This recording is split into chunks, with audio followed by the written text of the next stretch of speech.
welcome to the Valley Channel's coverage of the Midnight Diesel along with United Truck and Tractor Pullers presentation of the Cache County Truck and Tractor Pulls. That's a mouthful right there. We got a mouthful and a little bit more of rain and everything else. Rod Green with me. Rod, what's all this rain going to do to the pulls tonight?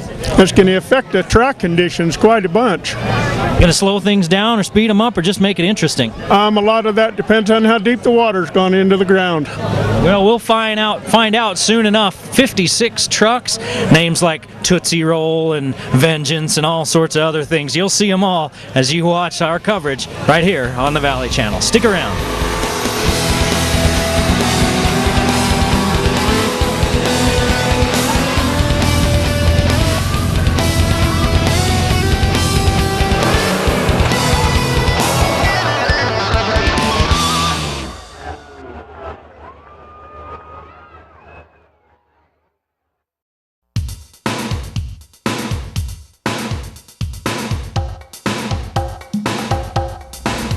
Would you go to the dentist if your back hurt? Then why go to an automotive shop to fix your diesel truck? We are proud to be Cache Valley's only authorized Bosch, Stanadyne, and Alliant drive-in service center. We specialize in diesel pickups, but have a wide range of knowledge and expertise in all diesel engines. Our success on high-performance trucks has made us more qualified to work on your truck.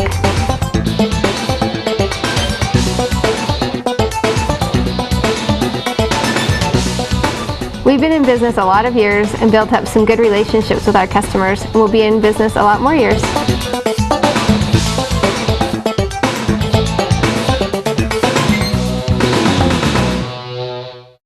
Well, hello everyone and welcome to the Valley Channel's coverage of the Cache County Truck and Tractor Pulls, brought to you by Moonlight Diesel along with United Truck and Tractor Pullers.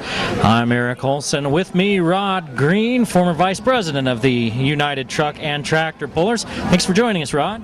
Thank you very much. You're a proud grandpa. Just a moment ago, just before we came on the air, your granddaughter singing the national anthem here. I'm almost speechless. Well, don't stay speechless for long because you have to talk an awful lot this evening. We appreciate you joining us. We have a lot of trucks, a lot of pulls going on here this evening. Green, not blue, will be the starter. Here's the rules. It's pretty simple.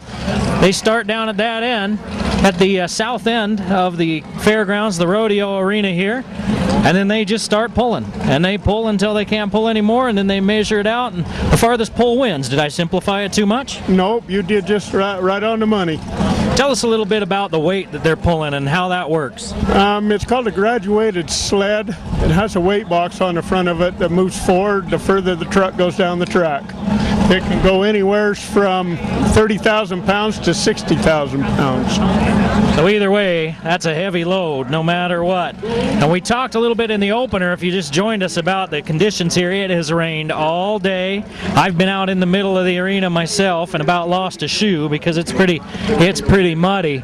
But green, not blue, driven by Dan Lindgren, will be first. But you know, these pullers come from all over the state, really all over the Intermountain West. All over, yeah, the western United States. Wyoming, Idaho, Utah, Oregon, some of them. And 11 out of the 13 weekends this summer, they're planning on having a pull somewhere. Is that what I understand? You are correct. Idaho Falls next week. We're here in the second weekend of June, and who would think we'd have an evening like this, but we're about ready to get it underway as Dan Lindgren in green, not blue, gets the green flag. And he puts the hammer down. Now he's going to back up, and how does this work? That's where the 75-foot mark comes in. They have the 75 feet to be able to make the pull or change their mind and do a repull. Now, why would they change their mind? Maybe he has it in the wrong gear. Apparently that's what was happening here. His clutch was burning up. This is the light gas stock class. They're all different weight classes. And he's got him backed up now, and he's going to give it another go as he waits for the green flag. They've got a flagger on each end, and they got the green flag both ends. And he drops the hammer, and let's see what he can pull. Well, he's got a head of steam now as he passes the 100-foot mark and easily past 150, heading for 200.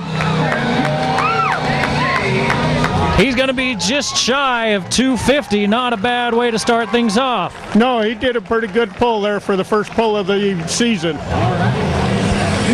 right, now they'll back that up. We'll get ready for the next one. Coming up next, Traven Rupp in White Lightning. 8 inches. Average speed on that was 12.7 miles an hour. Not extreme. Well, up next, Traven Rupp in White Lightning. You know, they on that sled, Rod. You told me that you've got all the bells and the whistles, and you know how fast that was going. And Green Not Blue pulled an average of about 12.5 miles an hour. You said that doesn't matter. No, speed has no bearing in this at all. All you want to do is go as far as you can. Well, if you get going fast, doesn't that get your momentum going? It does if you can get it off the line, but hopping and chopping like he was doing, that's kind of hard to do. Well, now they've got the sled pulled back, and they'll bring in the next truck, White Lightning and Traven Rupp, and they'll hook that one up, and they move this along pretty good. Now the sled belongs to the United Truck and Tractor Pullers, so you take it all over the place then. We've had it clear up into Oregon, California, Wyoming, clear down as far as Nevada this year. So it's logged plenty of miles as well. Now this truck just looks like one you'd see out on the road driving up and down, but what makes them different? The rules and regulations of how much weight they weigh, the truck itself, what kind of tires they can have on it, whether it be a super stock tire or whatever. This truck used to be a concrete truck. Worked in a concrete foundation business. This class is the light gas stock. What does that mean? This truck weighs actually 6,500 pounds at the maximum. It can only have a gas engine, can now have headers on it, has to be carbureted gas. And that's really about all they have to worry about as far as rules and regulations. Nothing else has to really be, there's not too many specifications on these trucks that you all have to follow. No, just basic rules. Everybody in that class has to be the same. All right, well, we've got five trucks tonight in this light gas classification. Heavy stock comes up next, and it looks like now there's 4 in that one, but that work stock diesel, that's a big classification. Which one usually is the most crowded? The work stock diesel and the super modifieds. And we'll get to see some of those a little bit later. They're still working to hook up down there, and now the flagman comes out. You can see there's a flagman there as he waves the green flag. And he's gonna take another start. Did you tell why? Another start. Kind of seems like the wrong gear. He needed a lower gear to start her out. So they get that one do-over, and if they don't get it right that second time, they're done. He gets to the 75-foot mark to do that. One do-over. And they're done, yes. They will be asked to leave the track.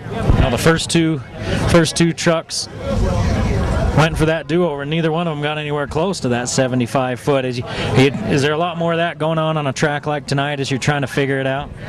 Being the first pull of the season, there will probably be a little bit of that going on tonight. Everybody's kind of green, started their trucks in their shops all winter, did different things. Nobody knows for sure how the track is, being as muddy as it is. And it is muddy. Well, they got them backed up. We got a flagman right in front of the truck, and there's another one at the north end of the arena. And here's the green flag, and Traven Rupp will give it another go with a White Lightning.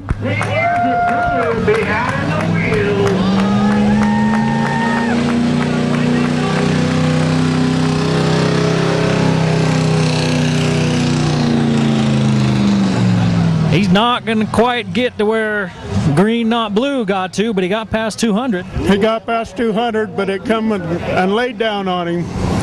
Which would you rather be? Would you rather pull early or would you rather pull late in your heat? I would rather